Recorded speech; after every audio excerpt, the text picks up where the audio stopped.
Le carré des lombes. Ce muscle s'insère sur la 12e côte, la crête iliaque et les processus transverses de L1 à L4. Il a un rôle de stabilisateur du tronc à la marche et de la 12e côte à l'inspiration et à l'expiration forcée. Il a aussi un rôle dynamique dans l'inclinaison du tronc quand les pieds sont ancrés au sol et l'élévation de l'hémibassin quand le haut du corps est fixé. Les muscles possèdent 5 caractéristiques. L'excitabilité, le muscle a la capacité de percevoir un stimulus électrique. L'élasticité, les fibres musculaires reprennent leur forme initiale après s'être étirées. La contractilité, le muscle a la capacité de se contracter. La plasticité, la structure des muscles change en fonction de son activité. Et l'extensibilité, c'est la faculté d'étirement du muscle. Lorsque le muscle perd une de ses particularités, il n'assure plus sa fonction physiologique. Parfois, cela entraîne des gênes fonctionnelles et douloureuses. Par exemple, lorsqu'on passe beaucoup de temps allongé sur le côté, assis ou debout, le dos courbé, le carré des lombes perd de son élasticité et de son extensibilité. Si l'atteinte est bilatérale, les mouvements respiratoires par traction des côtes seront limités. Si l'atteinte est unilatérale, on peut avoir une sensation de jambe plus courte que l'autre.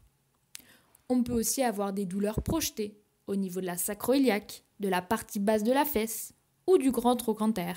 Voici donc des mouvements d'étirement pour que votre carré des lombes retrouve son élasticité et son extensibilité. Debout pour le carré des lombes droit. On se place debout à droite de la chaise. On crochette le pied droit au pied gauche. On prend une grande inspiration par le nez. En expirant lentement par la bouche, on réalise une inclinaison du tronc vers la gauche en entraînant le bras droit tendu au-dessus de la tête. On maintient la position 30 secondes. Avec cette posture, les inspirations longues permettent une mise en tension plus importante du carré des lombes. On revient à la position de départ avec une expiration. Debout pour le carré des lombes gauche. On se place debout à gauche de la chaise. On crochette le pied gauche au pied droit. On prend une grande inspiration par le nez.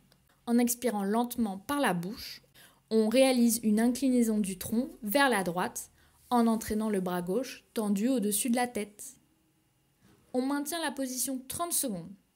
Avec cette posture, les inspirations longues permettent une mise en tension plus importante du carré des lombes. On revient à la position de départ avec une expiration.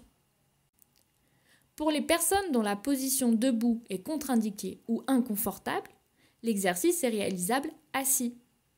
Les instructions sont les mêmes, sauf pour les pieds qui doivent être à plat, côte à côte, sur le sol. On veillera aussi à maintenir le dos droit et les fesses collées à l'assise pendant tout l'exercice.